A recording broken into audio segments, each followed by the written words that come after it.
Folks, Black Star Network is here. Hold no punches! I'm real revolutionary right now. Black power. Support this man, Black Media. He makes sure that our stories are told. Thank you for being the voice of Black America, Roland. Stay black. I love y'all. All momentum we have now, we have to keep this going. The video looks phenomenal. See, this difference between Black Star Network and Black-owned media and something like CNN. You can't be Black-owned media and be scared. It's time to be smart. Bring your eyeballs home. You dig?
Today is Friday, May 24th, 2024. Coming up on Roland Martin Unfiltered, streaming live on the Black Star Network from Houston, Texas, the hometown of George Floyd. Tomorrow marks the 4th anniversary of the death of George Floyd. We'll talk to family members about him and also how so much has changed over the last 4 years. And I talked to them and asked them, do they believe America is retreating from the focus on criminal justice reform in the wake of the death of George Floyd? We'll have that on the show. Plus, we'll discuss policing in America since the death of George Floyd. The president of the National Organization of Black Law Enforcement Executives. Also on today's show, Vice President Kamala Harris recently gained significant support from swing voting states. We'll tell you about new polling from Bloomberg. Also, I was back here in town presenting for the 4th year, my annual scholarships to my alma mater, Yates High School. We'll show you a little bit of that as well. Plus, I talked with the author of a book about white evangelicals. She grew up in a white evangelical church, and she talks about how so much of it is focused on the culture wars, the conversation you do not want to miss. It is time to bring the funk. I'm Roland Martin Unfiltered on the Black Star Network. Let's go. He's got it. Whatever the miss, he's on it. Whatever it is, he's got the scoop, the fact, the find. And when it breaks, he's right on time and it's rolling. Best believe he's knowing. Putting it down from sports to news to politics. With entertainment just for kicks, he's rolling. It's on go, roll, y'all. It's Roland Martin.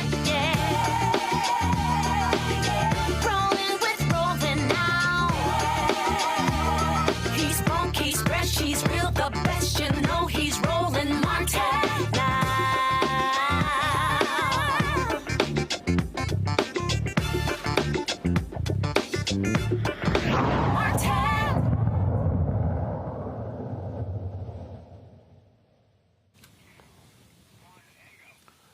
4 years tomorrow marks the day when George Floyd's life was snuffed out of his body in Minneapolis, Minnesota. That murder just galvanized the country as so many people around in America, around the world, protested over what they saw was police brutality, with the neck being placed on his back.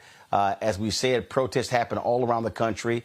They continue today. Of course, there's been a week of activity in Minneapolis as folks have taken to the streets there protesting change.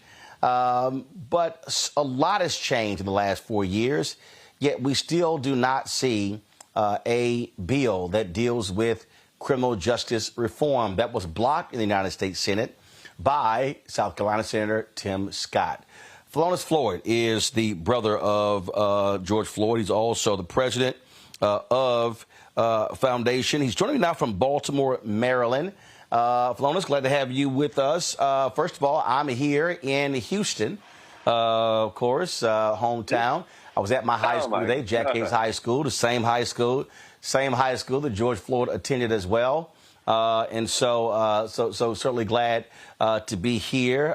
It's always a tough day, though, for us to do this show because we're talking about, again, your brother being killed by Minneapolis police. When you look at 4 years later, what do you see that has been positive change that in the wake of the death of your brother in this country?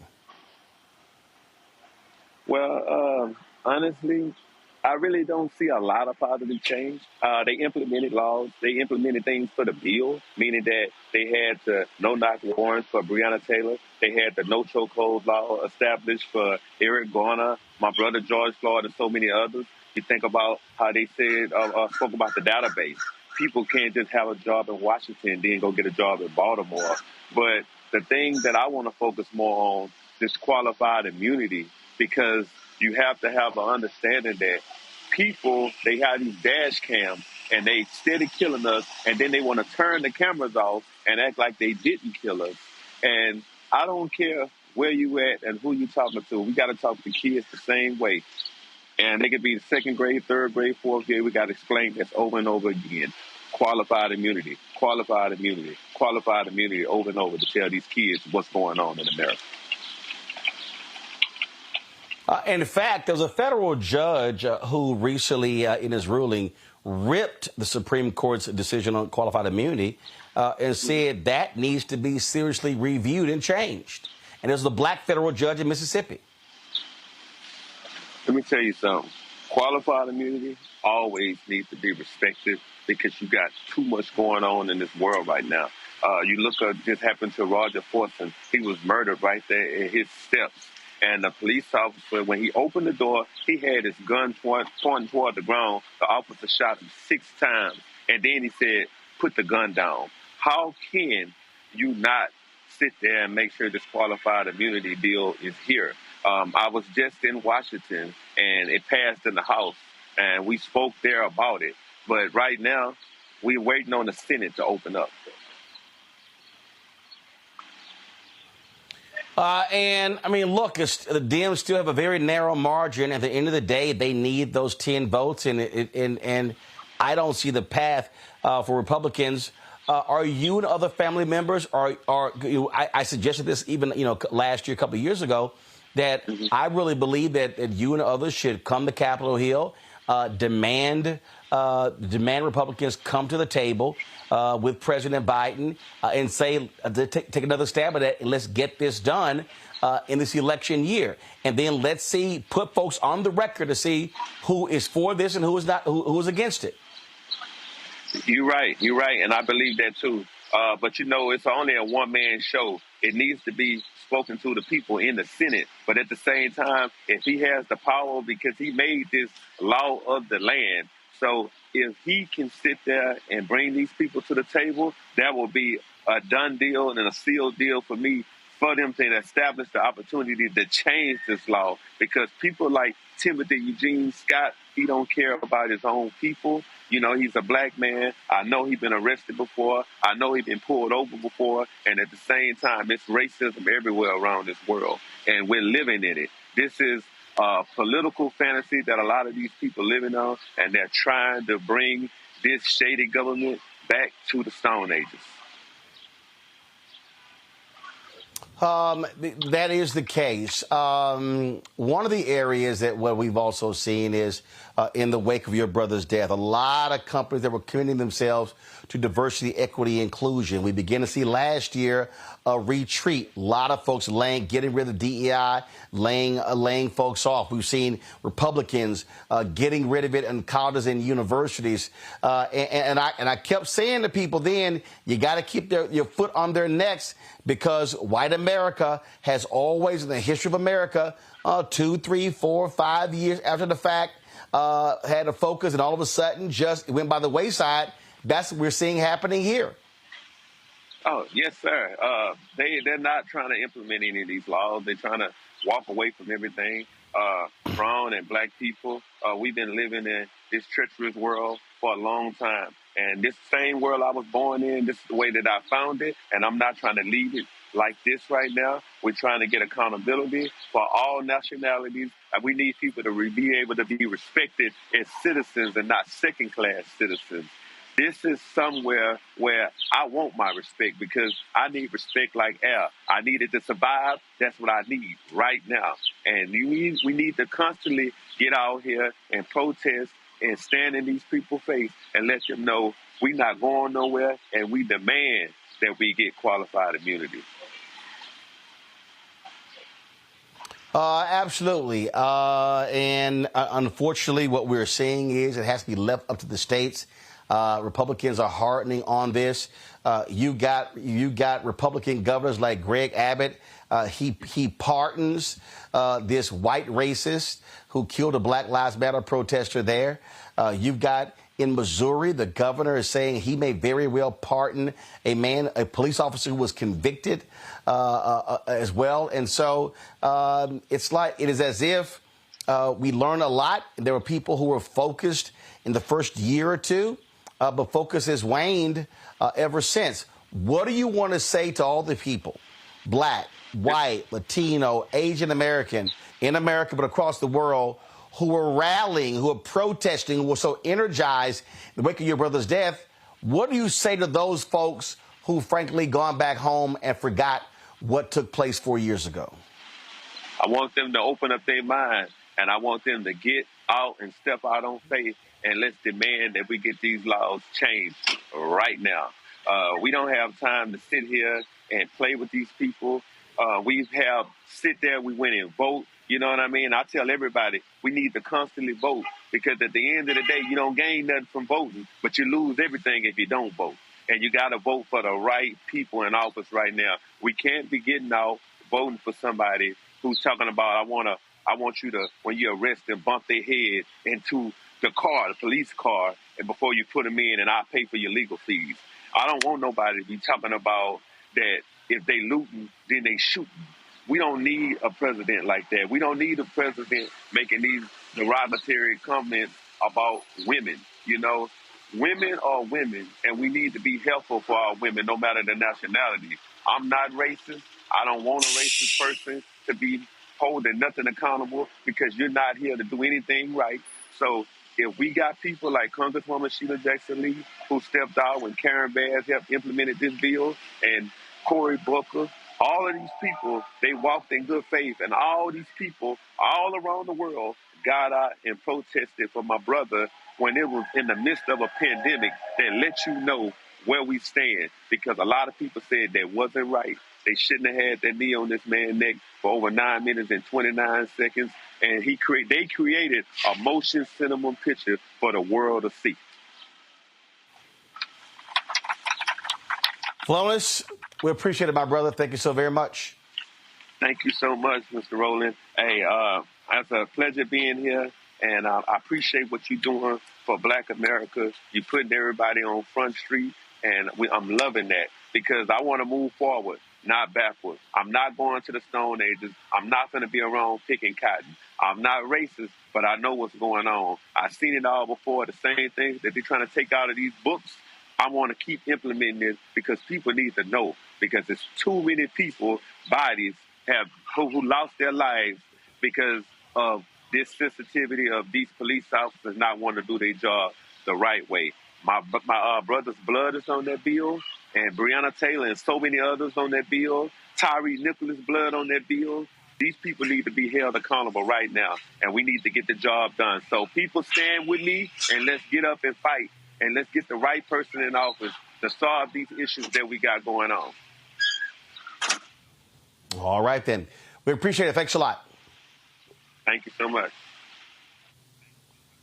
All right, folks, going to go to a break. We come back. We'll talk about America 4 years after the death of George Floyd right here on Roland Martin Unfiltered on the Black Star Network.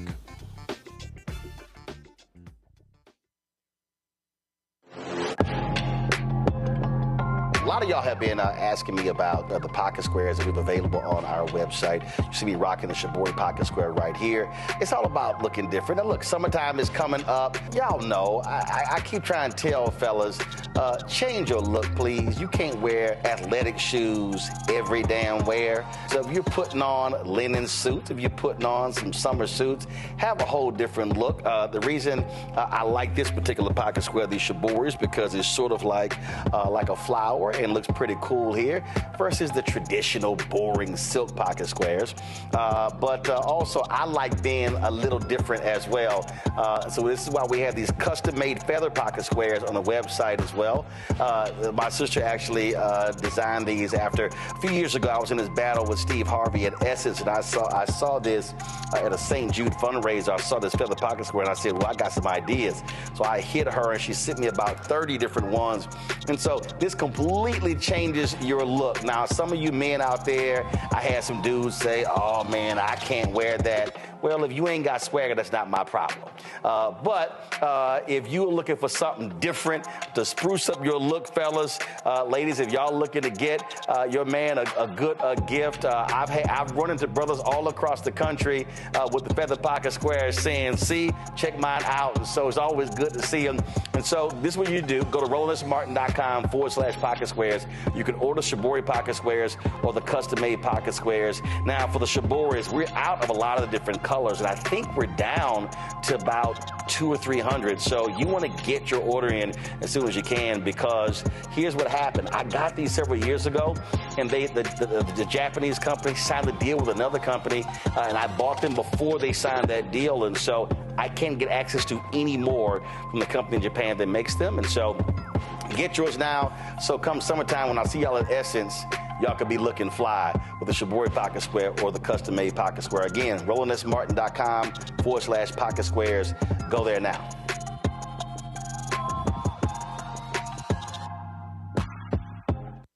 What's up, everybody? It's your girl, Latasha from the A. And you're watching Roland Martin Unfiltered.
Joining us right now is Rodney Bryant, president of the National Organization of Black Law Enforcement Executives out of Atlanta.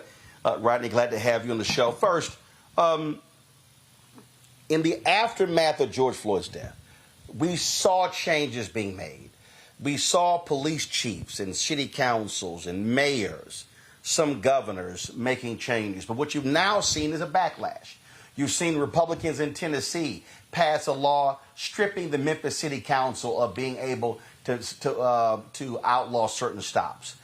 You see Republicans in other states do the exact same thing. And so are you afraid that the further we get away from the death of George Floyd, we're going to see a backlash, if you will, and a continual retreat from the progressive policies that we saw being put in place? Yes. I think quite often what we see politically is when we see increases or decreases in crime, it becomes a tool for political conversation.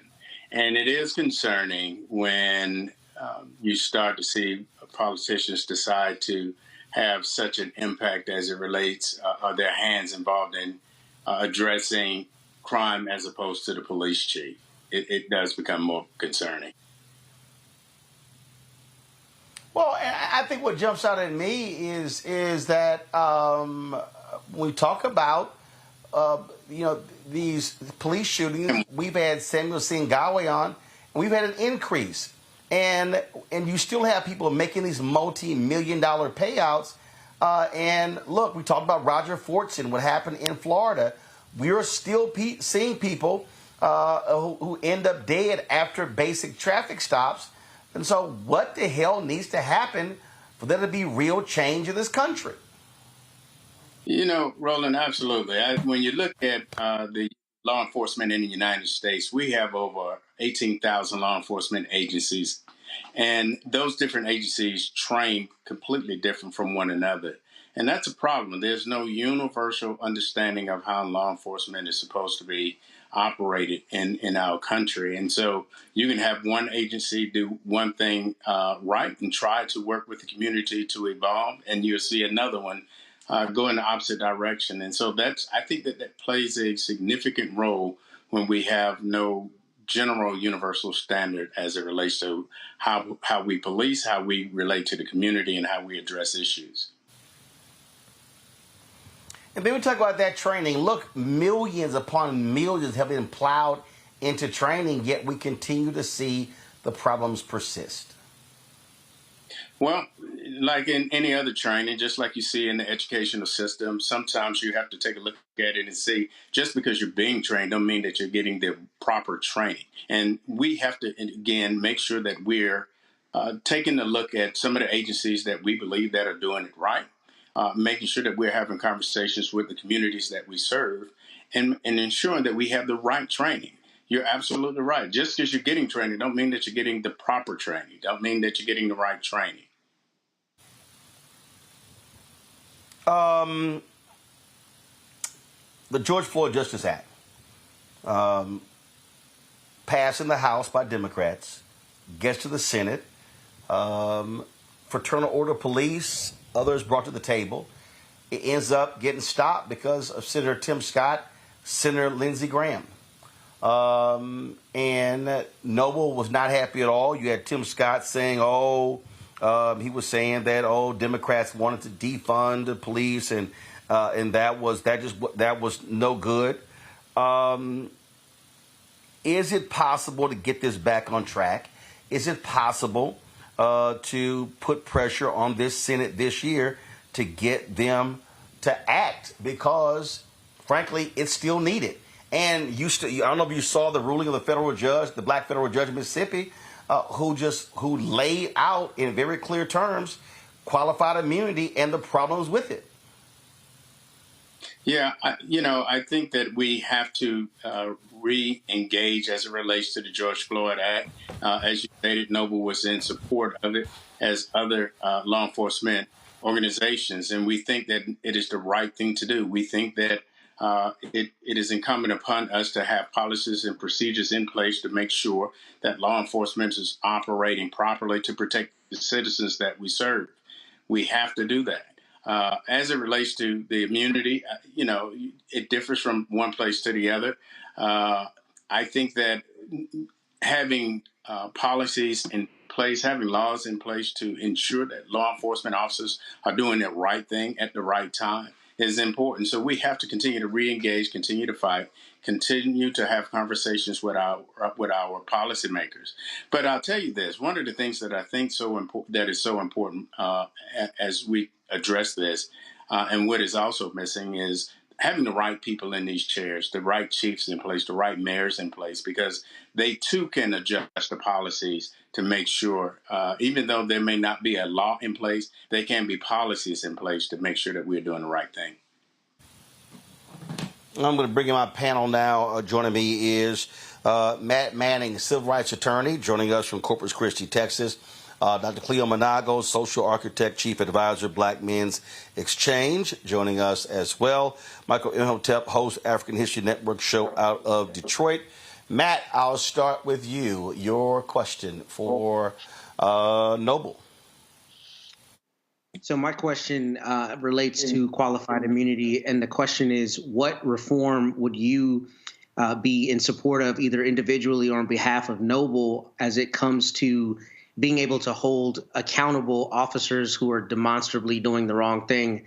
I ask that because I understand why law enforcement wants protection, but we talk about this like it's a much larger conversation than it needs to be. Some of these are egregious situations, and you and I both know how difficult it is to hold accountable some of those officers. So what reforms in particular would you be in support of to fix that? So right now, when we talk about it, I truly understand the position that people see when law enforcement officers aren't being prosecuted properly as it relates to the law. But again, I think that a great part of that falls on the DAs and the policymaker or the lawmaker at that particular jurisdiction. But we're in support of it. We're in support of holding law enforcement officers very accountable. And whatever that looks like, Noble's willing to be at the table and have conversation as it relates to it and address it as we see fit, because we serve the community. And if that's what the community desires, then we're supported. Cleo. Good evening.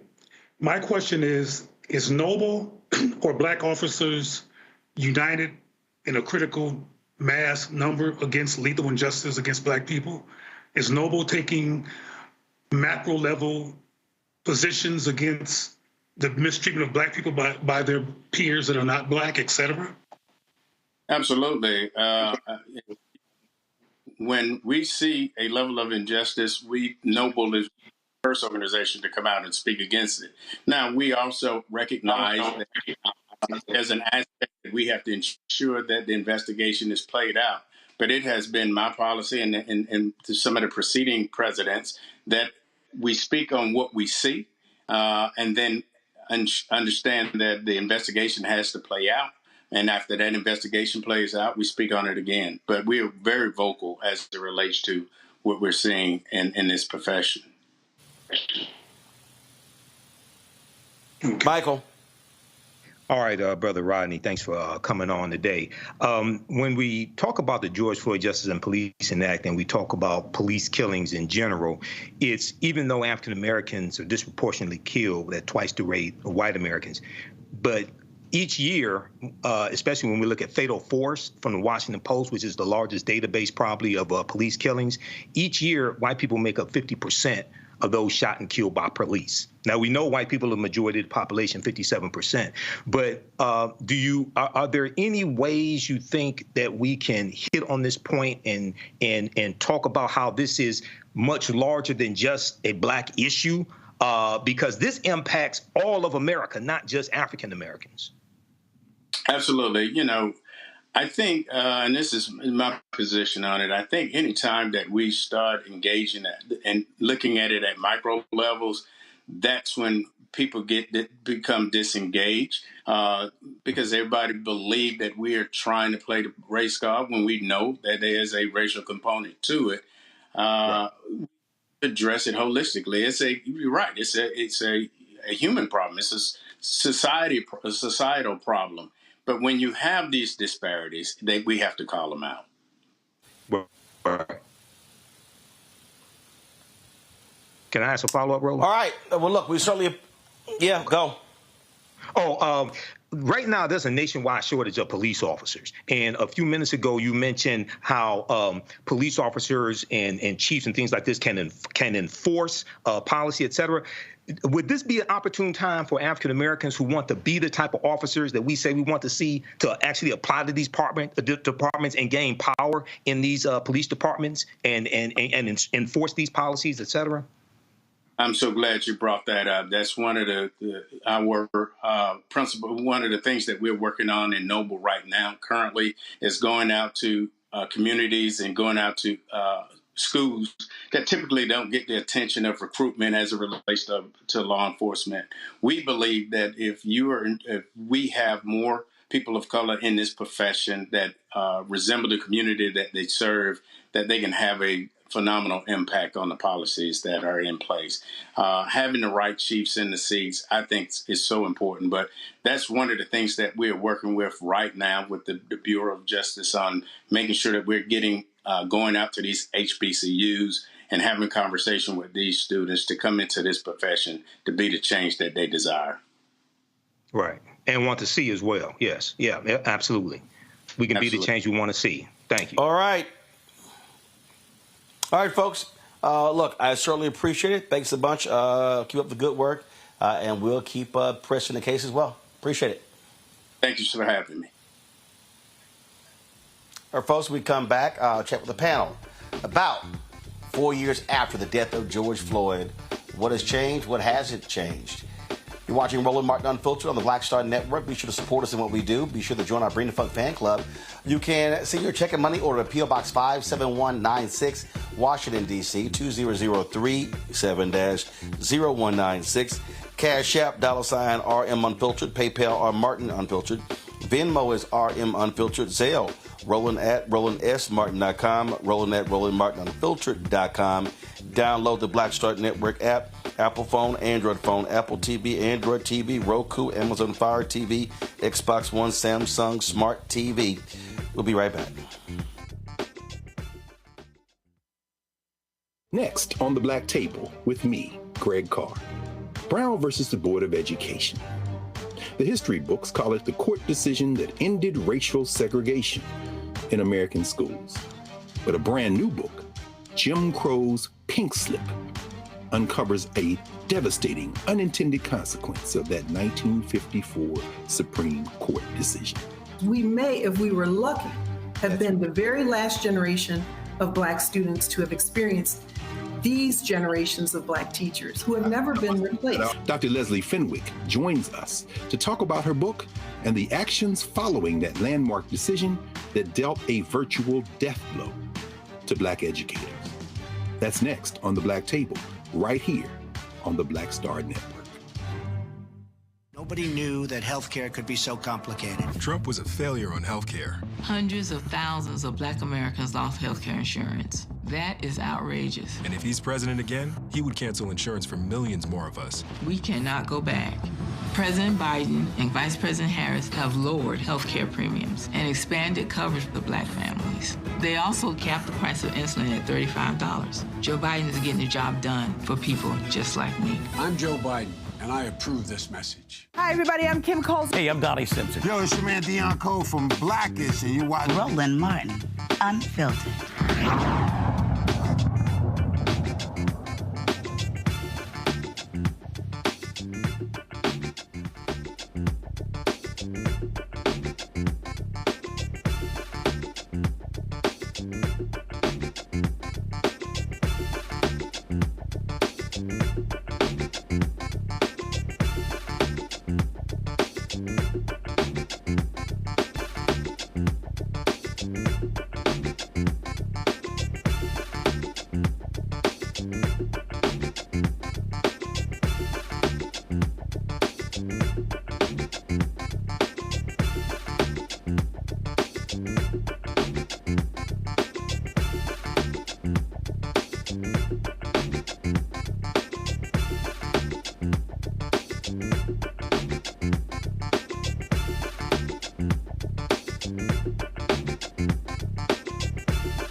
All right, folks, let's go back to our panel. Cleo, I'll start with you. 4 years ago, tomorrow, George Floyd was killed. Lot of attention, worldwide protest. Folks were focused. 4 years later, your assessment. Well, when he was murdered, it was during the COVID-19 epidemic. People in this country, from racists, white supremacists to African Americans, everybody felt unsure, unsettled, not knowing what to do. We had never experienced anything like that before in our experience. So from my perspective, all of that anxiety and focus on George Floyd's murder, who was whatever the number is in terms of black men who've been murdered unjustly, the reason he got so much attention was because of the uncertainty around COVID-19. I've said that if it wasn't for COVID-19, what's his name? Donald Trump might have become president. There was some concern about him because of how he responded to that epidemic at that point. My point is that we're no longer in the COVID-19 epidemic in terms of public knowledge. So people relapse back to where they really were. And there is a sentiment in this country that is anti-black, that is anti-black male, and it never left. It was just on vacation during COVID-19. Michael mentioned that 50% of the people who are shot by cops are white. But there needs to be some more research on that because we need to look at whether they were unarmed or not. Also, there are small towns in this country, and I travel a lot, and I sometimes wind up in these countries that don't even report the murders by police officers in their country, in their state or city, because they don't have the mechanism or the incentive to do so. So again, just to summarize, this occurred during the COVID-19 experience. People were terrified. People were concerned. Folks were dying. There was a protest that was made of young white people about a block from my office in the thick of COVID-19 against the murder of George Floyd. And I had to ask these white folks who I'd never seen before in this part of Baltimore where I work, what inspires you to come here? Why are you caring about George Floyd or the murders of black people, or this man in particular? And they kind of got catatonic and unable to articulate why. But I think it became trendy, and they were afraid of everybody, including black people and their wrath when they were feeling insecure because of the COVID-19 epidemic. Again, we're no longer in that epidemic. Matt. And right. We'll go to Matt. Matt, your assessment. 4 years later, are we retreating? Have you seen some positive changes? Just your thoughts. Tiger can't change its stripes. And I think Dr. Cleo was hitting the nail on the head. That's why I was shaking my head. I think this is about a few things. First, I think a lot of what we saw in response to the murder of George Floyd was white people trying to absolve their own guilt about seeing a white person kill a black man on TV in a very graphic way. I think it was about absolution of guilt. I think it was less about standing up for right. And I say that because he used the perfect word, trendy. It became trendy. If you were on social media, everybody blacked out their Facebook profile. Everybody did every kind of hashtag and other movement to show that they were, aligned with standing against, police brutality. But the deep work that needed to be done to really attack some of the institutional things that perpetuate this was not done. And I think from a corporate standpoint, in terms of insecurity, to use his word, we saw a lot of corporations that didn't want to be left out. They were afraid of not being the corporation, or being the corporation that did not respond publicly and say, we stand for diversity and all these kinds of things, right? The way we know that those stripes have not changed is the fact that corporations are now contracting the number of DEI jobs that they have. We're seeing a Supreme Court just on an all-out assault against individual rights, a lot of times via the context of racial questions, including affirmative action and some of the other things we've seen out of the court. So I think this is a temporary moment in time. I think some of it is based on insecurity. I think some of it, though, is based on self-interest, the self-interest of not being the one left out to respond to the topic du jour. But whether people were doing the deep work, I don't think it was being done. And every time I come on the show, I talk about qualified immunity. I'm so glad that George Floyd's brother was saying that, because I do this work for a living. And every time I file a lawsuit, no matter how egregious what the officer has done, I have to apprise my client that we have to climb Mount Everest in the Fifth Circuit, no matter what we're seeing, whether what we're seeing is just obviously morally bankrupt. So I tell you that to say we have a lot of institutional things that perpetuate this. None of those changed, and therefore I don't think the society at large has changed in that respect. Michael, I think that I warned folks about this. And I think what happened, and I kept saying this to black folks, can't let up. Correct. Got to keep the pressure on. I'll be honest with you. I think a lot of black people, I think a lot of black organizations got very comfortable with the checks they received from corporate America in the first 2 years, and were like, yeah, we're good. And I was like, yo, I was a firm believer, and I still believe this, that I kept saying that the death of George Floyd should have marked the beginning of the third Reconstruction. Yes. And what I've argued is that, the reason I keep saying the third Reconstruction, is that the first two Reconstructions dealt with laws, it never dealt with the money. And if you didn't, and I said there needed to be a sustained focus on economics, 20 years at least. And I said, hey, y'all, look up. White folk going, hey, after 3, 4, 5 years, all right, we good. We done enough. That is exactly what happened. It didn't even take 3, 4, 5 years to tell you the truth, Roland, because you're correct. Did not get to the 5th year.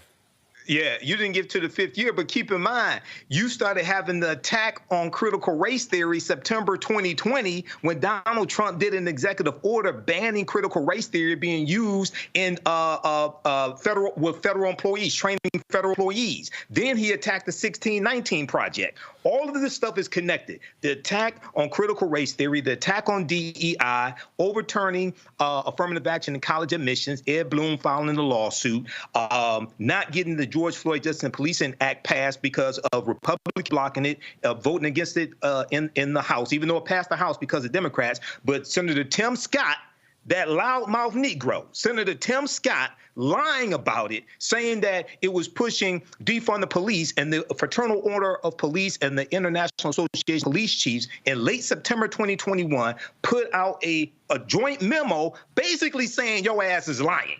Because they said in none of the drafts did it talk about defund the police, and they both organizations said they supported the George Floyd Justice and Policing Act because protect police officers as well as citizens. So what we see here is that there is always a backlash when there is any period of perceived advancement that African Americans make. And I was saying the same thing. If you understand history, that pendulum is going to swing back, and you have to be ready for it. A lot of people weren't ready for it. And some of those corporations that made those big donations, some of those corporations that are shutting down DEI, things like this, I think there should be economic pressure put on some of those corporations who finance some of these Republicans who blocked it, who are against it in the Senate, and who block it, who are against it in the House, to put financial pressure on them. Because Representative Sheila Jackson Lee just yesterday reintroduced the George Floyd Justice and Policing Act in the House of Representatives, right? Now, you don't have the votes right now. It's not enough. It's only 213 Democrats in the House, but this should be some type of campaign issue. And lastly, keep in mind, on the second anniversary of George Floyd's death, May 25th, 2022, for those who got, President Joe Biden did do an executive order on policing based upon his Article 2 powers, based upon the Constitution, that dealt with policing at the federal level, because the majority of control over policing is at the state and local level. So for those that forgot about it, President Joe Biden did do that. And 2 weeks ago, when Trump was speaking in Wisconsin, he said he would unleash the police. He said he would unleash the police if he's reelected. So keep that in mind in November 2024. The reason I said this is on us, Cleo. It's because I fully expected white folks, after a few weeks, a few months, to go back to business as usual. And you heard me say to Philonise there, and because I said to the families last year when we were outside of my studios, that it's going to take them coming back and calling out Democrats and Republicans to say, get moving on this thing. And it's going to take that level of pressure. I think back again to how the 64 Civil Rights Act, how the 65 Voting Rights Act, how the 68 Fair Housing Act, how those things happen. And I just kept saying, black folk, don't get comfortable. Do not get comfortable. Don't get let me tell you something. I remember we would meet with General Motors after we had called them out on their black-owned media spend. And I told them point blank, I do not applaud you for press releases. I only applaud you for direct deposits. And I said that for a reason, and I just think that a lot of black organizations got real comfortable. And we're like, oh, hey, we're good. These things are going to happen. And now it's like, what the hell? And I'm saying, y'all didn't read a history book. Right. This is the history in America. Always happens. But for black people of any sort to get, quote unquote, comfortable, in my opinion, it's a sign of a behavioral and perspective defect. Because if you're going to get comfortable because you're getting money and you're in a leadership position and you're not using it to resist, counter, or try to put a dent in the murders of black people, we got the wrong people, of course, in these positions. Because if you actually care about black people and you care about the life and death of black people, which I think a lot of people don't, including black people like Tim Scott and others, then you will not have the capacity to be incentivized into complacency. So I think that we need to look at some scar tissue that's generational among black people and fatigue. I said before in your show that over time, blackness and caring about blackness is losing its credibility, and people are going into wealth building and money focus. There was a famous song on the radio that you might have heard before that said, I'm living my best life. I'm not going back and forth with those N-words. And that was a very anti-black, destructive song that was a top 10 hit. But the sentiment, I think, is growing among black people. I'll reiterate, you can't pay me, and people have tried, to be lax and take a back seat or be complacent around the destruction and murder and killing of black people by anybody, particularly the state or law enforcement. So I think some conversations need to occur about the epidemic of anti-blackness, and people bring up Tim Scott a lot, but Tim Scott represents a mindset that is so pervasive that we always protest something that's old temporarily. And we shouldn't be protesting temporarily so-called Black Lives Matter, et cetera. We should protest and resist until we've had resolution, frankly, like the white gay community has done and other communities has done, who everybody's afraid to mess with because they know people gonna come for them. I don't think people look at black people that way, or else they would think differently and we would be more protected. But we have people, like you said, who you said got comfortable, but I don't think they're comfortable. I think they're crazy. Because if you're going to let somebody buy you into complacency in the midst of an epidemic of black people being murdered that makes the news every now and then, that's a problem. We need to look at black leadership. Yeah, I mean, that's the point I'm making here, Matt. When I talk about getting comfortable, when I talk about folks are just like, hey, hey, we had a great 2021, 2022. I mean, I remember I was on a panel the NAACP Image Awards last year, and I was going off, and folks were sitting here like, damn, dog. I mean, it was a DEI conversation. I was like, man, you went too hard, and man, you should just like pull back. And I said, are y'all not paying attention? I said, this shit's about to end. I said, you can see it. Yeah, it was CRT. Then we saw what was coming. We knew the affirmative action decision from the Supreme Court and colleges was coming down.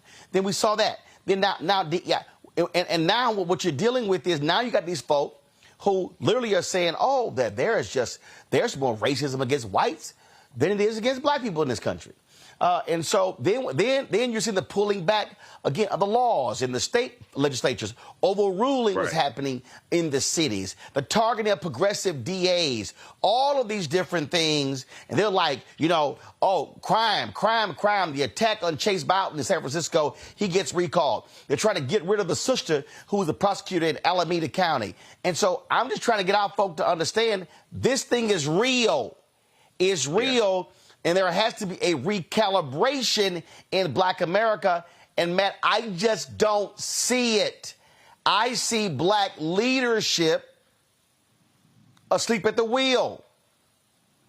And last point, we did not properly understand how pissed off they were at Black Lives Matter. Internally, they screwed themselves as well. But there was a targeting. People forget the Black Lives Matter movement was the first movement in the history of America where a majority of Americans supported it. And there were other forces that said, oh, hell no, we got to stop this. And I'm telling you right now, Matt, I can't tell you what was the last major BLM or Black Focus march or protest. I can't. Well, maybe I'm cynical, but I think that presumes that was true support rather than support coming from self-interest. I think a lot of that was people trying to make themselves feel better and trying to make sure they didn't miss the topic du jour. But whether people were doing the work and continuing to do the work, they weren't doing it before and they're not doing it after. And I think as it relates to black leaders, I think we have to be honest in our assessment of anything. And I think sometimes, we get too placated by sound bites and by a check and by getting, that one sphere of influence where somebody's getting a soapbox on which to trumpet their position. And it looks like that is tantamount to real progress moving forward with society. But we know that that's not the case, because not only are black people being killed in the street, not only is unemployment still an issue, not only are a lot of the issues that we still have an issue, we see courts that are in an all-out assault against our rights and against the protections of what needs to be there to ensure that there is basic addressing of these inequities. And what we're seeing now, for instance, with CRT, the idea that CRT and here in Texas and in Florida and other places became this analog for blackness is still baffling to me, because CRT is a scholarship, a scholarly discipline that very few people understand, and it is not an analog for blackness. It's an actual scholarship, right? A body of scholarship. But we allowed that to become co-opted to be the thing that stands in for black people, and it has become the analog boogeyman. And we can't allow that to happen. So I think a lot of what the issue is, where we presume there's support, there's not true support. There's self-interest, and it's self-interest masquerading as support. But beyond that, the biggest part, I think, is sometimes we overestimate how dangerous we are viewed, dangerously we're viewed collectively. And what I mean is, I think black people are unfortunately often expendable and leverageable. It becomes advantageous to be on the train of a black issue, then you see people doing that, i.e. corporations.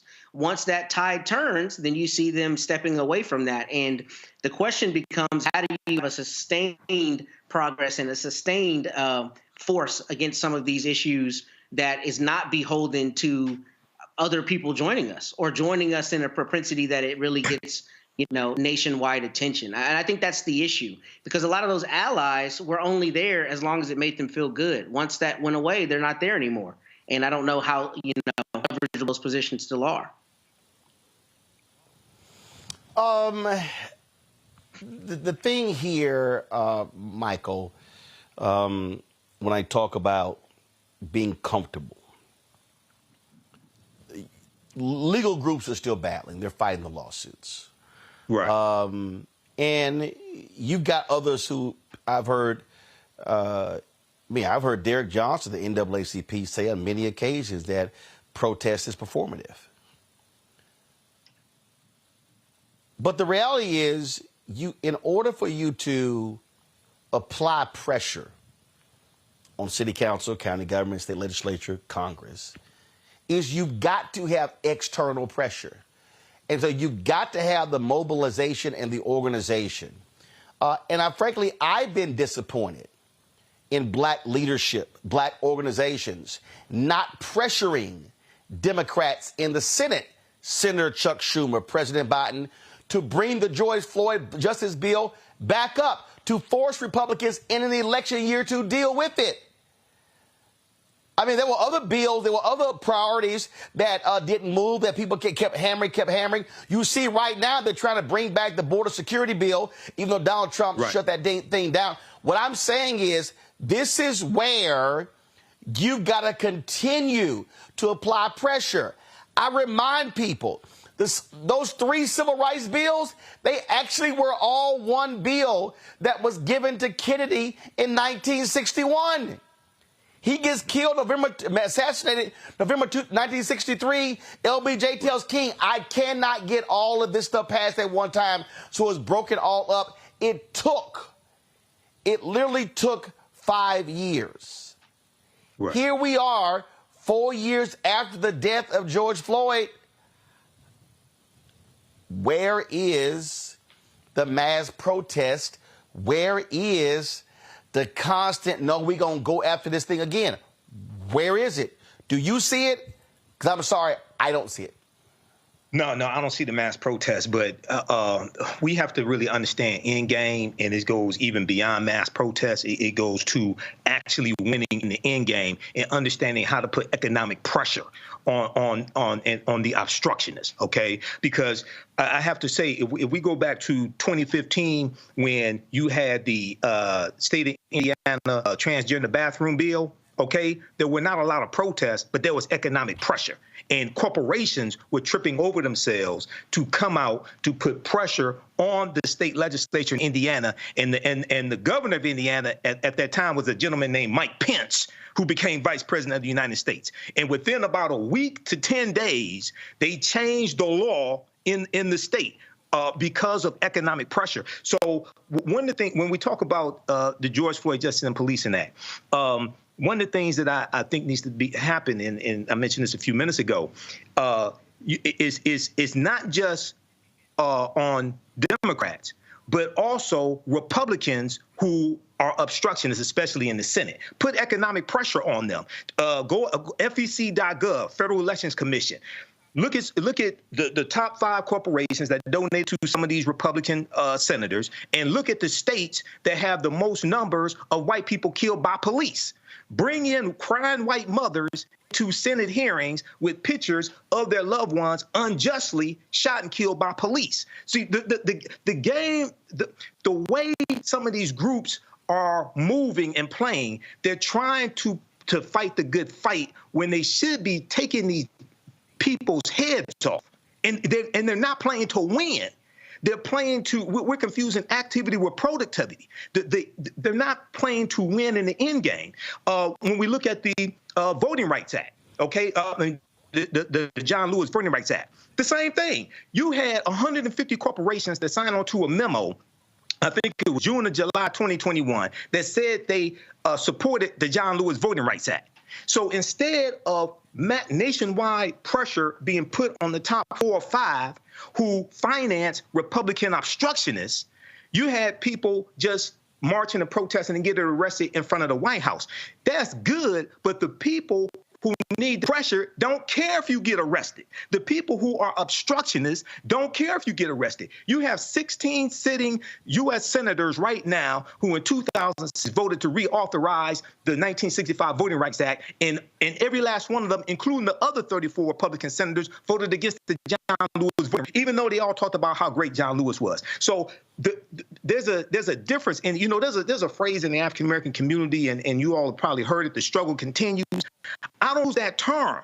I use the term "it's not over till we win," because to continue to struggle, you need an opponent to struggle against. If you focus on whipping their goddamn ass and defeating You don't have nobody to struggle against. We need to focus on winning as opposed to struggling.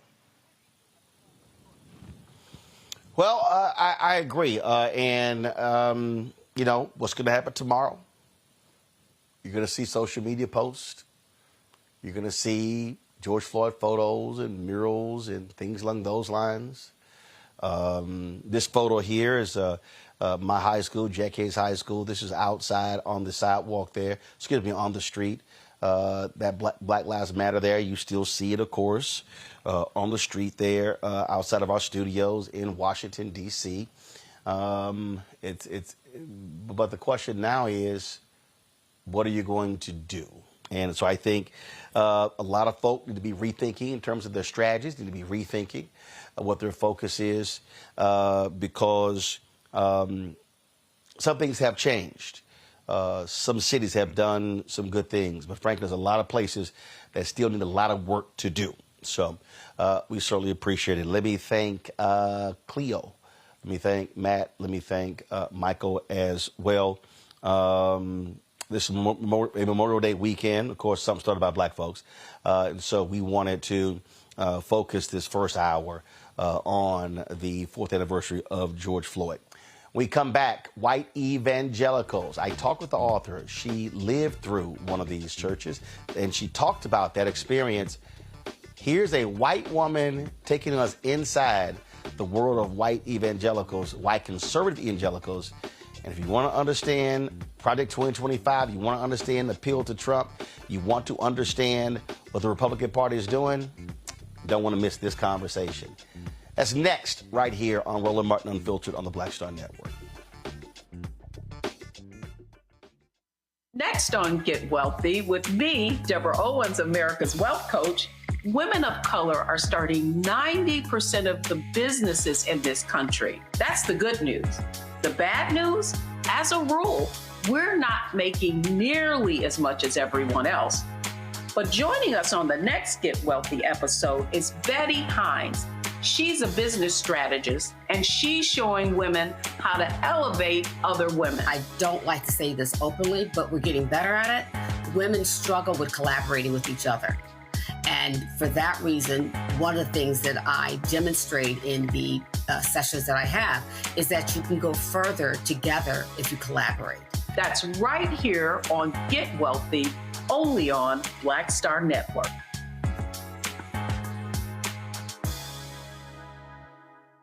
Farquhar, executive producer of Proud Family. You're watching Roland Martin Unfiltered.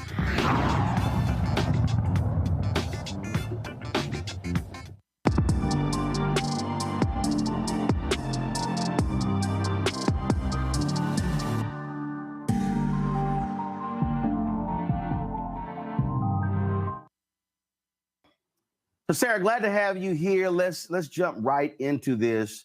I want to start this way. What would you say are 2 or 3 myths about the white evangelical church that are often framed in mainstream media that people really don't quite understand and get? I mean, I'm not sure if there are myths per se that are asserted. I think it's more. But I do think there are things that people don't understand. I think that often there's a misconception, first of all, just broadly, that evangelicals are all the same. And I'm glad you said white evangelical. That is the subtitle of my book, because I think it's really important to be specific about what we're talking about. And, you know, the differences, you can have 2 churches that have very similar theology on paper, but if the racial composition is very different, people are going to prioritize very different things when they go to the voting booth. And so that's why so often in the media, when we hear about evangelicals, we're really talking about white evangelical voters. So that's one piece of it. I think when it comes to evangelicalism as a whole, though, I think people don't realize many times what a large group of people we're talking about. And evangelicalism is notoriously hard to define, and the definition is contested. But, you know, generally when we're talking about evangelicals in the press, we are talking about both a political and a theological group. And within that group, there are millions of people who, you know, some of whom hold very different theological beliefs. They exist along a spectrum of beliefs. And, once again, the politics tend to be pretty divided by race. See, the reason I wanted to start there is because you're right. One of the biggest problems that I have with mainstream media, and I'm going to call it mainstream white media, is that they don't want to make that distinction. So what you will often have is, President Biden meets with black clergy, meets with a group of black ministers. But they'll never say Donald Trump meets with a group of white ministers. And what you have in this country, where people love to talk about identity politics. But when they talk about identity politics, they often are talking about, black people, Latinos, women, LGBTQ, but they don't want to see whiteness as an identity. And the reality is, it is. And it has always been that. Right. And of course, it's an identity that has shifted and evolved, and who was included in whiteness is different, in the past than it is today. It's something that, arguably groups have kind of competed for because of white supremacy. I descend from Italians, among others, and that's one of many groups that are now considered white that weren't when they first immigrated here. I just make that point to say that, it's an identity, but it's also a contested identity, but it's one that shapes, it's an important category that shapes the way, not just people think and vote and what they prioritize, but often who they associate with. And I think it definitely shapes our theology to a large degree, too. So you're right. When people talk about often about Republican politicians meeting with pastors, meeting with evangelical leaders, usually, there might be a few people of color mixed into those groups, but very often when you're talking about conservative politics, it's a predominantly white group. And I think it's important, not to gloss over that reality. I often remind people of this here when we talk about white evangelicals, and I love when people that was talking about loving Jesus and Jesus is the model. And I remind them when I think it was Bob Riley was the governor of Alabama, and he wanted to change the tax code because in Alabama they were taxing people beginning at $4,600. And he said, that's crazy that we're taxing poor people at that level. And so he literally used Jesus as the model in the campaign, and went around the state and was talking about the importance of the poor and going on and on and on. Yet when it came to voting time, it lost 65-35. And guess what? All those Jesus-loving white evangelicals who say they love the Bible and they follow it to the T, they voted for their white pocketbooks and not for Jesus. And I use that because this is why I'm always talking about the fallacy of folks who run around and they're swinging their Bibles and they're talking about, moral standing or whatever. And I'm going, come on now, you're playing games with the Bible because you're putting your ideology, frankly, before your faith. And they try to mix those two together. And I use that example all the time because it was a perfect example of a white evangelical, conservative Republican using the language they often talk about, but they did not vote according to their Bible. They voted according to their pocketbook. It's interesting. So, as someone who covers politics, I've done a number of stories over the years about how people talk about faith in political spaces. And I think there are really interesting debates about that. First of all, there's a question, should we talk about faith? And if so, how? And I think it's a difficult one for a lot of people across the political spectrum in a society that, by its very founding, is intended to value separation of church and state, right? And create space for religious pluralism, for people with multiple religions, different religions, or no religion whatsoever. But the reality is that many people do talk about their faith and their values when they talk about how they vote and the kinds of issues they prioritize. And so it's interesting to hear how that kind of language is infused into, so many different issues. And, I tend to feel like sometimes it's a Rorschach test. I mean, people think that Jesus would have voted for whoever they want to vote for. They think that Jesus would prioritize the issues they prioritize. But you're right. I mean, the Bible talks a lot. Jesus talks a lot about in the Bible about feeding the poor and healing the sick and helping the needy. And in fact, one of my favorite passages, there are a couple of passages where Jesus talks about the afterlife and sort of separating the sheep from the goats, the good and the bad. And in those contexts, very often he's talking about the people who land on the right side of that are the people who helped those in need. Now, what is that? How does that translate into public policy? I mean, that's not for me as a journalist to say. And I think, I've heard a number of, people of faith of a variety of political persuasions argue about that. And I think people can come to different conclusions and do come to different conclusions. But it is fascinating to see how that religious rhetoric is employed for a lot of different purposes. Take us inside a white evangelical church in terms of, I'm African-American, born and raised Catholic. I later joined a Baptist church, and we often see comedians make jokes about how different we are. Dr. King always talked about the most segregated hour in America is 10 a.m. on a Sunday morning, and so for you growing up in that world, what was it like? Yeah, the vast majority of my religious spaces, the vast majority of people in them were white. The two most formative religious spaces in my childhood were my church and my Christian school, and they were separate from one another. So the Christian school I went to was operated by a church, but not the one that I attended. And when I said earlier that evangelicalism is, a large movement, a large group of people, and includes a lot of different people across the spectrum, I think those two institutions are a good example of that.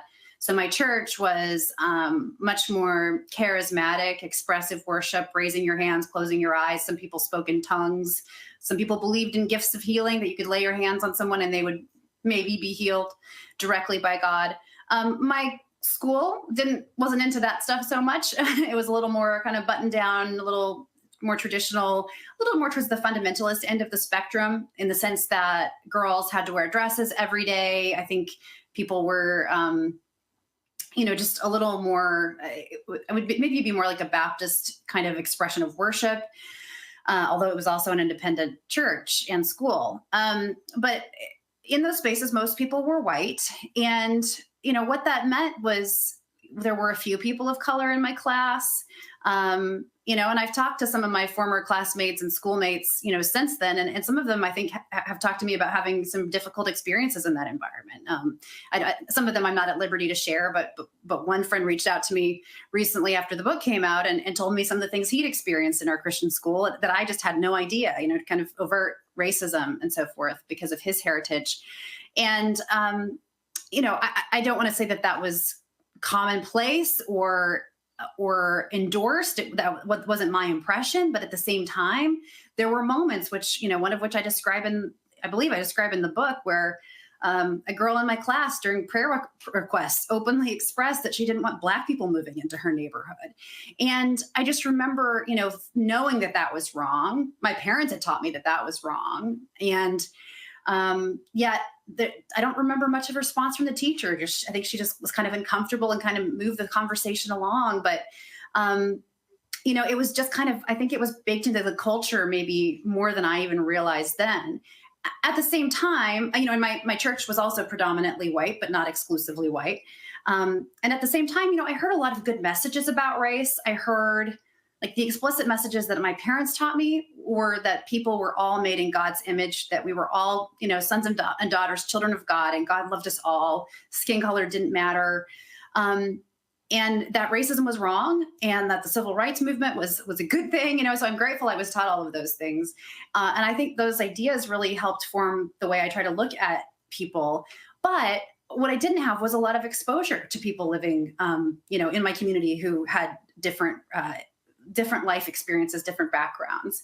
And that's, to an extent, that's just how life is. Many of us sort of grow up in our community and it is what it is. Well, but I think that's because people have to recognize that our communities, when we understand community in America, we have to understand that community is defined by neighborhoods. Neighborhoods are defined by income. Income in America has largely been defined by race. And it's always amazing to me when I'm talking to people, they don't understand the intersectionality of those things. And the fact of the matter is, we tend to go to churches that are in our neighborhoods. Well, the neighborhood is going to look like it looks because of the folks who live there, and there are very few. Truly racially integrated communities. And then even if you have a racially integrated community, it is driven by income. Yeah. And that income typically is also determining ideology and political preferences and policy. Yeah, very often true. And I think, while we actually drove across town to go to my church and my school, I do think it was, class comes into it, race comes into it. And I think what I didn't understand also is just how much history goes into that, right? I mean, I didn't know growing up that there was a tradition of, that the Black church had grown out of a completely different experience and in response to racism and often, exclusion by white churches, in some cases, overt racism and exclusion in the case of the Southern Baptist Convention, which of course, as we know, the SBC later apologized for that history, but that is, opposition to abolition was baked into the founding of that denomination, which is, of course, the biggest white evangelical denomination to this day, even though it's been losing members. So I didn't know all of that history, and I didn't, to your point, understand the ways that income and neighborhoods, shape who we know and what we see of the world. But I will say, there was at least lip service in my church growing up to the desire to be more racially integrated and more diverse. But one of the things I write about in the chapter called Leave Loud is the fact that, a lot of churches in the 90s were doing that and talking about that, and many still are. But, in talking with a number of Black Christians in particular who've spent time in those spaces, many of them have said, it's one thing to hire a Black pastor and put them on your roster, and it's another thing to really center the experiences of Black people and other people of color and have that shape, not just who's on your website, but who's sort of making decisions and shaping the way, the issues that the church values and prioritizes. Yeah, as I was sitting here, as you were talking, I thought about Pastor Tony Evans, who chose to align with the Bible Fellowship, and what happens when he comes to Dallas and he's attending these different churches. Basically, the white folks tell him, you need to go start your own. And so when you talk about Oak Cliff Bible Fellowship was born out of racism because he was rejected by these white churches in Dallas. That's just a reality. So when you talk about this experience for African Americans, you often hear the phrase that white Christianity is slaveholder religion, and I think one of the things that is difficult, again, and this has been going on for decades and in centuries here, is that you've had little introspection. People, and many white evangelicals not really confronting the reality of being a Christian and also the reality of whiteness and Jim Crow and how Jim Crow was driven for 92 years largely by the church. And had the white church had there been more John Browns, had there been more white abolitionists, then frankly, Jim Crow could have ended a hell of a lot sooner if white Christians had truly believed in the Bible and the Jesus they say they did. Well, I think this is a really important point, and it goes back to what we were talking about earlier, with the idea that people to kind of make Jesus into whatever they want him to be very often. I, growing up, heard a lot about the role of Christians in the anti-slavery movement. I heard a lot about the role of Christians in the resistance to the Nazis. We didn't talk at all about the role of white Christians in perpetuating and endorsing and promoting slavery. We didn't talk at all about the role of the German church in platforming and accepting Hitler, or the Catholic Church, right, in turning a blind eye in many cases. We just talked about the Christians who did the right thing, but we didn't talk about the Christians who did the wrong thing. Right. And that is so American. That is so American, how we love to talk about the good stuff, but we never want to deal with the bad stuff because that's just too painful and messy. No, it's because it's uncomfortable. And I think because talking about the good guys, it advances the narrative. It lets us pat ourselves on the back and say we're on the good team, the side of the righteousness. And, any of those Christians who did the wrong thing, yeah, they existed, but they weren't true Christians, right? That's sort of the easy, sort of lazy, I think, response. I think for a Christian, for a person of faith, I think a much more thoughtful and productive and honest response is to look at all of it and to I think, reflect on the fact that many, many people over human history have claimed to be people of faith, people of God, and have still done the wrong thing. And, I went to an evangelical college, and I think one of the most important things, one of the most memorable things that one of my professors told us, my philosophy professor, was we were talking, I believe it was about the civil rights movement, and the history of slavery and racism and racial justice. And he said to us in this classroom, full of evangelical kids, mostly white evangelical kids, he said, we can all look back and we can see that that was wrong. But what is it in our midst today that we are endorsing and participating in that's just as wrong, that we don't even see? And I was just stunned by that. It really stuck with me, Absolutely. You write a lot about Bob Jones University in the book. And for people who don't understand presidential politics, who don't understand the white evangelical movement, Bob Jones University was has been a critical player in the rise of white evangelicals in politics.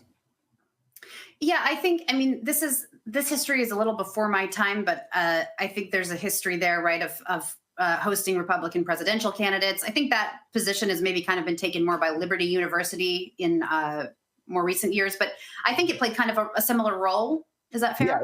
Yeah. Prior to the rise of Liberty, it was mandatory for Republican candidates to make a pit stop at Bob Jones University.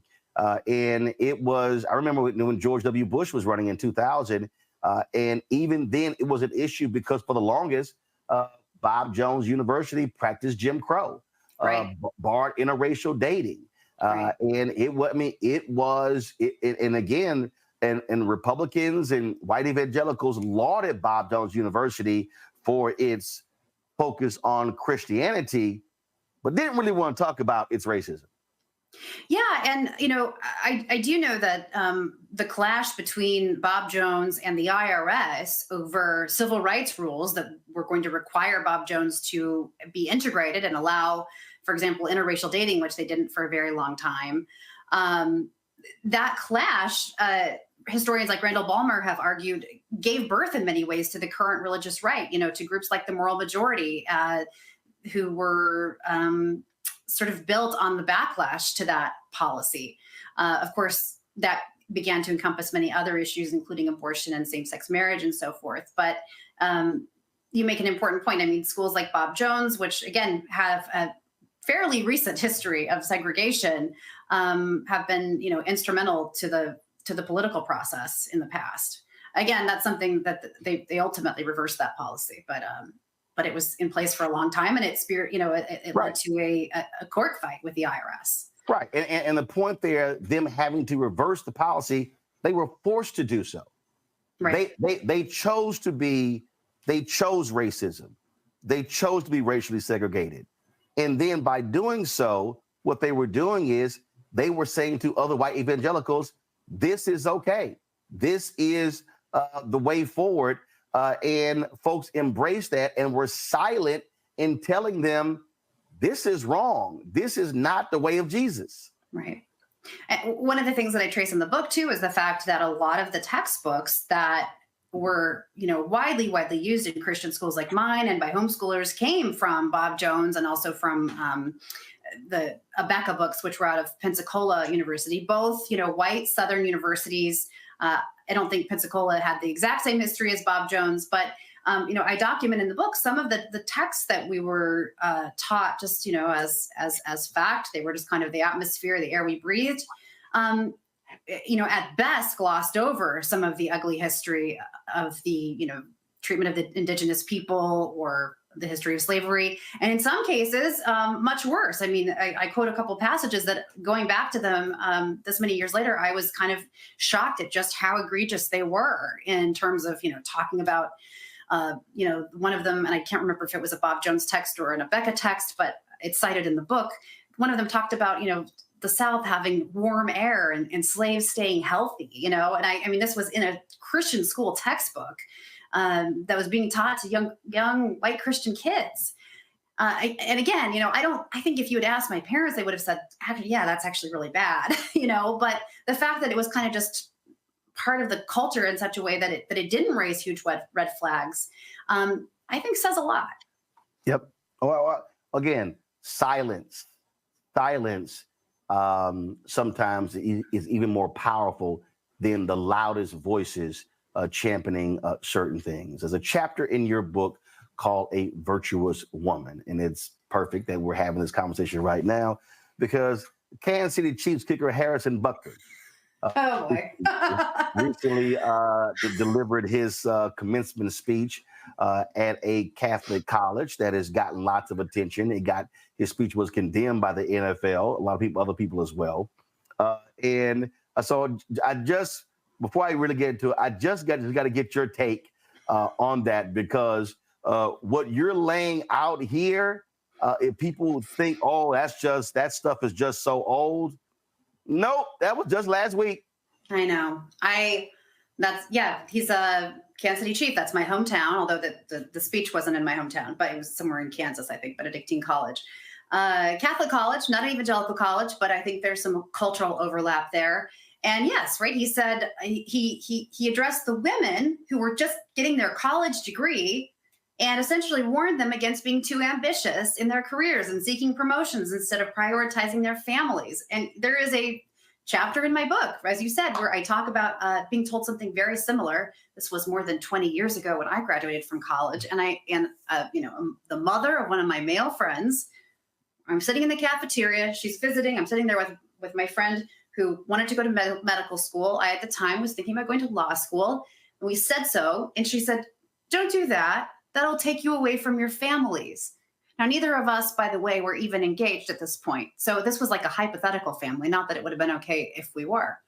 But yes, that mentality, I was kind of aghast and also just kind of sad to see that it's still out there. There is this trope that women have to choose between we can't be our whole selves. We have to choose either a family or a career. And I thought, you literally called it a vocation. Yeah. And the thing is, I'm a mother. I have 2 wonderful teenage boys. I'm also a wife. I love those roles. I'm grateful for those roles. They are more meaningful to me than my career. I'll say that. Maybe that's regressive, but I think a lot of men would say, yeah, my family is more meaningful to me than anything else. There's nothing wrong with any person of any gender feeling that way. But to pretend like it's somehow uniquely a woman's job to do those things, and if you don't have those things, your life is going to be, empty and you're going to regret your career. I mean, it's so insulting and so offensive on so many levels. And, a couple things. Men are not asked to make these choices, first of all. Second, not all women have these choices. And I think that the entire conversation about, traditional wife versus career woman, whatever, it's an incredibly privileged conversation, because the reality is, in this day and age, most women don't have a choice to stay home. And most people, their career, if you're lucky, your career is something that you get fulfillment out of. But a career is fundamentally a way to pay the bills, right? First and foremost, for most of us, unless you have a lot of privilege. His own mama did. Right. I mean, the dude's mom is a physicist. She's a clinical medical physicist at Emory University. It's I saw that. What the hell are you talking about? Yeah, it's so much privilege. It's such a place of privilege. But see, for the people who don't understand, and I'm telling you, but people are not understanding what's happening right now. When you look at the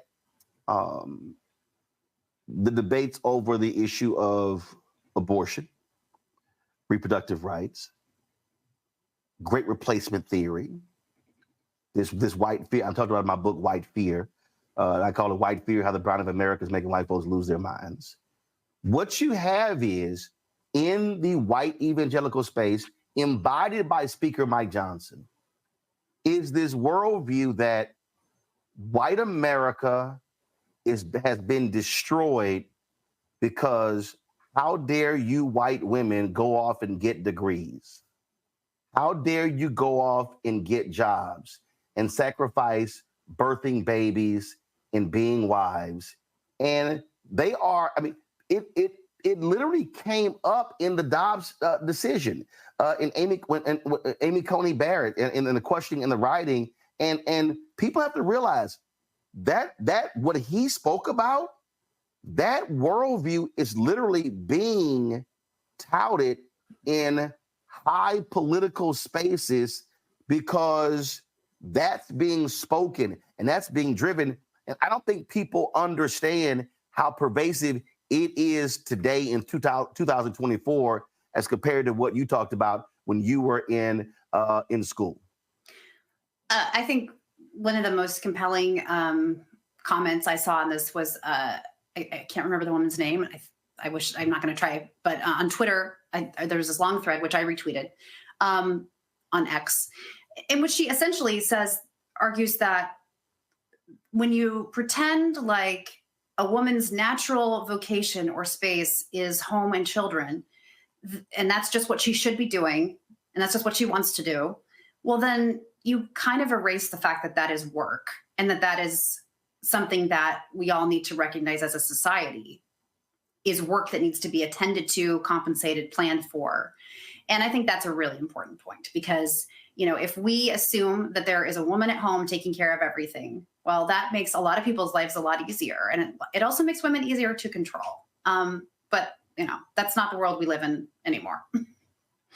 It's not the world that we live in, but it's there. It's there. And so what happens? I think there are those who want us to live in it again. Yes. Yeah. And the thing is, they hold public office. And so what they're doing is they literally are taking those worldviews and applying it to public policy. And we are seeing the impact, especially in states, red states, Republicans have super majorities. And so people need to understand that what you're laying out, this is not some old worldview, and we'll look at this from a historical standpoint. There are folks who literally are trying to make this public policy agenda today. I don't think it's what most people want, though. If you look at right, I know it's not. If you look at polling, I mean, and I don't think it's even what most Republican women want. But there is a group of people that would like to go back to a society that's structured in that way. So explain that, though. Explain, because this is the thing, and you just hit on something that we talked a lot about in 2016, where you look at these studies and you look at these polls and you see the percentage of women when it comes to the issue of choice, even when Republican women come in. You talk about Plan B. You could talk about, we could talk about all kinds of different numbers. And look at the polling numbers. But when it's time to vote, 53% of white women voted for Donald Trump in 2016. It increased to 55% in 2020. And white evangelicals, that's his strongest base. So the question then becomes, for these white evangelical women, these white conservative women, what is it where they have a position that is the same as progressives, but they're voting differently, and these are significant issues? Well, I mean, polling indicates that, until the last few years, most people didn't list abortion as a priority voting issue. People across the spectrum listed issues like the economy and immigration, and that was true to a fairly bipartisan degree. Now, we've seen since the Dobbs decision, we've seen a shift among Democratic women and also younger voters and voters of color, who are now listing abortion as a much higher priority, top 1 or 2 issues for those groups. But I don't think it's as high of a priority for Republican women. They're looking at other issues. I think they're more concerned about, at least from having been on the campaign trail in New Hampshire and Iowa, I heard a lot about issues like the border security, immigration, a lot of fear about what was happening there, concerns about international politics or global affairs, since that, there's a lot, it's sort of a scary, dangerous world, and a desire to be protected. I heard that kind of thing.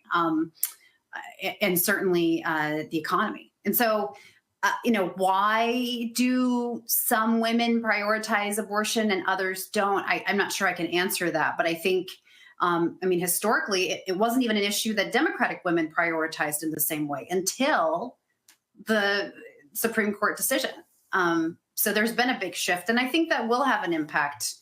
It's had an impact in the last couple of elections. How much of an impact it will have in November, I don't know, because again, voters are thinking about a lot of different issues. Yep.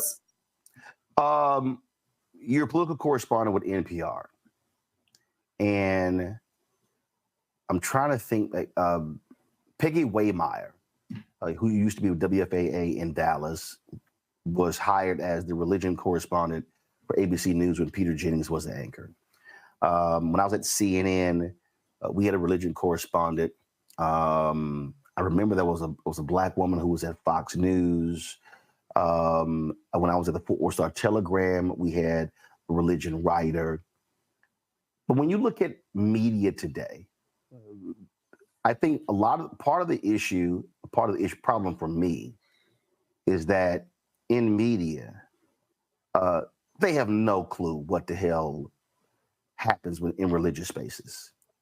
Many people write about religion from an antagonistic point of view, and you don't have. And then what happens is, if you do see religion conversations, it is oftentimes completely driven by white evangelicals. That was the case when I was at CNN. I was there for 6 years, and it was always stunning to me to have, I forgot the guy, was it Donahue? He was over the Catholic League. He was always on. They always turned to Tony Perkins. And I used to always go, y'all know there's some other people we can book to talk about politics and religion. And I used to get into these debates with both of them, and I would give Tony Perkins fits because I would say, oh, Tony, you happen to run up against a black person who knows the Bible just as well as you. And that was all it was. But it was interesting to me watching how producers and editors really had no clue about how to cover religion.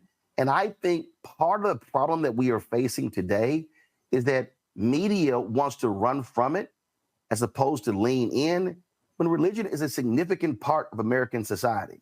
Your perspective on, do you sort of have the same views I do of how media, frankly, has failed in many ways to properly cover religion in this country? I think it's gotten better over the course of my career. I mean, I can point to, a number of writers that I think do a really good job. I think, Elizabeth Diaz at the New York Times and Ruth Graham at the New York Times, Emma Green, who's been a writer for The Atlantic and other publications.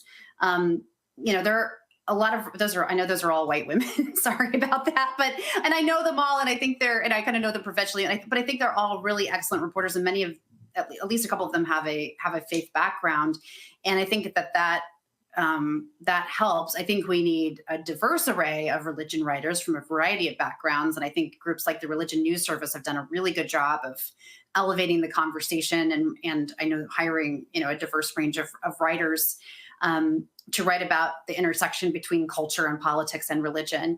But I think you're right. I mean, religion, oh my gosh, for religious people, which is still a lot of this country, even with the decline in religiosity, and even people who are unaffiliated, many of them have a religious context or a family context. But religion shapes so many things. It overlays with culture in such important ways, and it shapes the language with which we talk about the most important issues around, values and priorities and how to live life. And so, I think you're right. I think that there have been historically a lot of people in the national press who haven't really understood that, or understood how to cover it, or understood what, religion looks like in small towns and rural areas and outside the Beltway. How much it drives They don't people. even cover religion in large cities. True. True. When I was at KRLD Radio in Dallas, I'll never forget. There was a Bishop T.D. Jakes. They had a massive conference, and I went to the news director, who was Jack Hines. They had no idea who the hell he was. And I literally said to them, I said, wait a minute. Every time, I think it was First Baptist, I forgot, he was a major force in the white evangelical community, to the Baptist Convention. And every time, if he showed up on Sunday, he had been ill or whatever, they would do a story. I said, I swear, y'all cover that white man at First Baptist on everything he does. I said, you got a guy in South Dallas who's talking to 20, 30, 40, 50,000 people every weekend, who's known across the world. They literally had no clue who Bishop T.D. Jakes was. Yeah. And I was like, what the hell? It was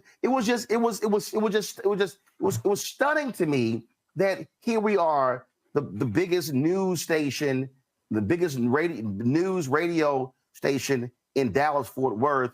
And when I mentioned Bishop T.D. Jakes, they were kind of like, huh?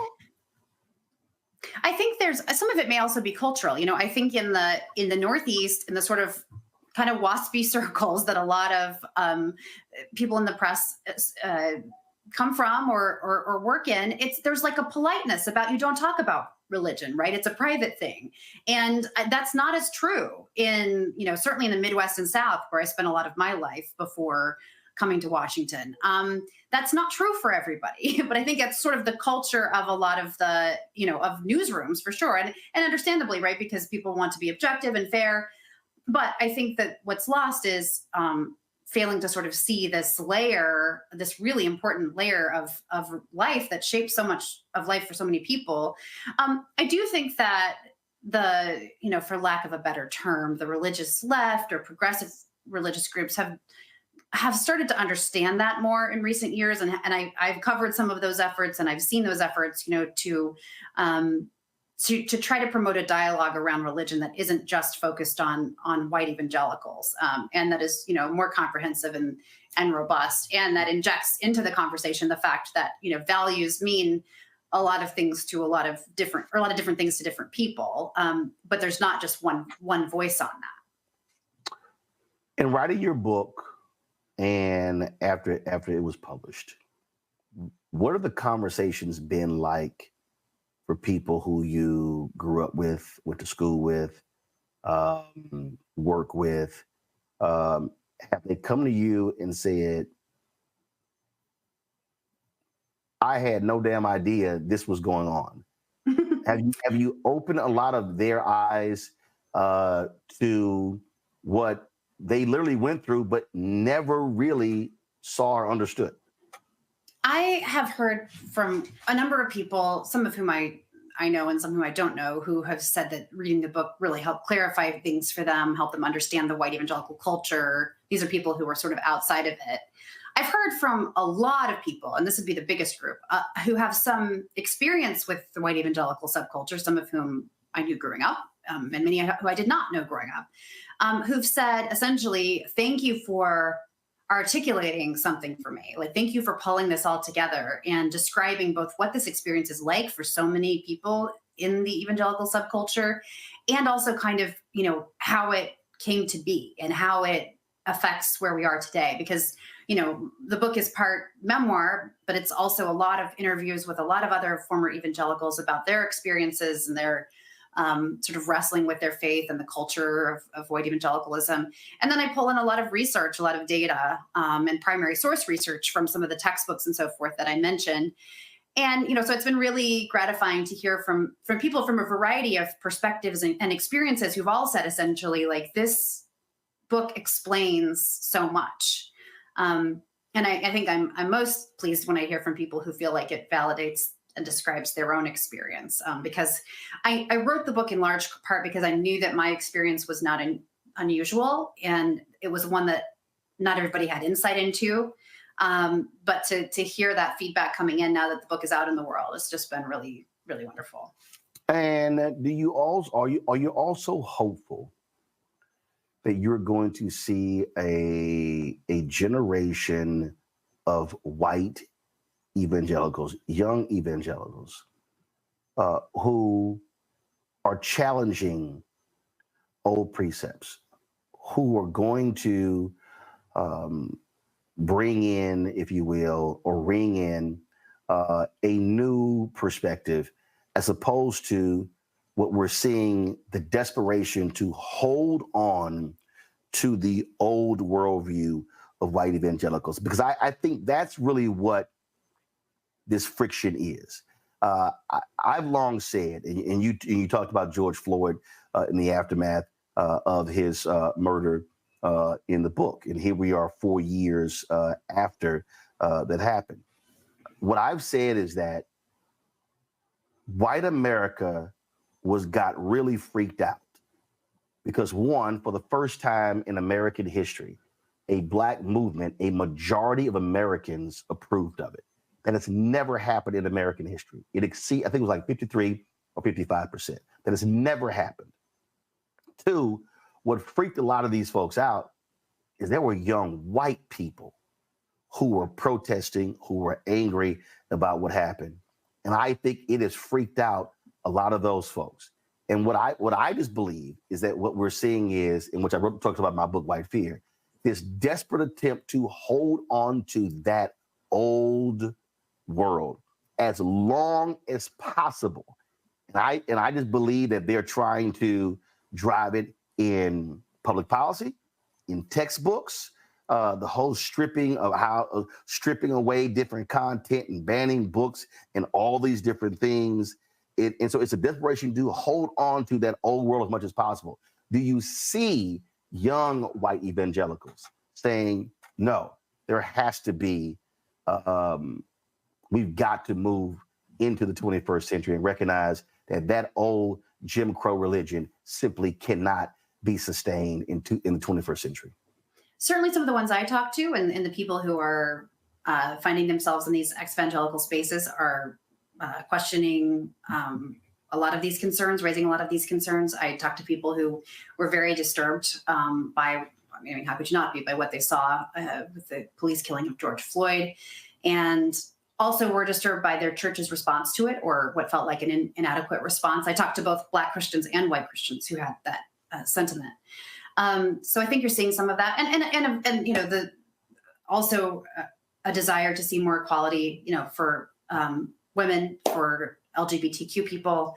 I think all of those factors are motivating a lot of self-reflection and change. And so, no, I think that the younger generation does see things differently. Where that goes, ultimately, I don't know. But what's really clear is that we're in the midst of a lot of religious change in this country. You know, a lot of people don't want to be affiliated with religious institutions for a whole variety of reasons. And I think that means potentially, a lot of social and cultural change too.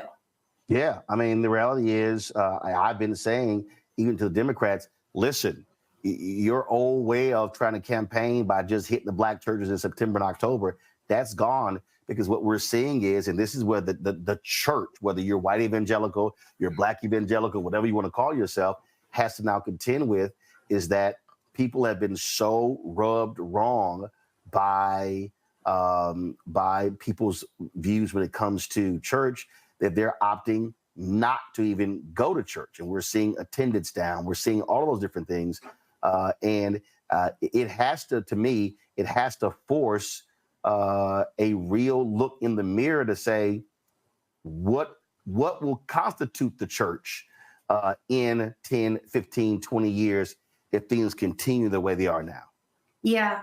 I think one of the most interesting data points in the latest Public Religion Research Institute survey about disaffiliation, about people leaving religion, was that a significant number of people who left churches said that they had to leave because of their mental health. It wasn't a good place for their mental health. And that was particularly pronounced among people who left white evangelical churches, but not exclusive to them. Listen, my parents were attending a predominantly white church. Well, actually, it was a very much racially diverse church in the Dallas-Fort Worth area. And they were like, no, we had to leave because they could not tolerate the hardcore right-wing MAGA perspective coming from the pulpit. My brother, same thing, a church in Houston.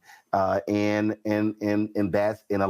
that from a lot of different people. They're like, yo, I'm not trying to hear that. If you want to support Trump, you want to support the right way, they're like, but don't make that the dominant worldview coming out of that pulpit.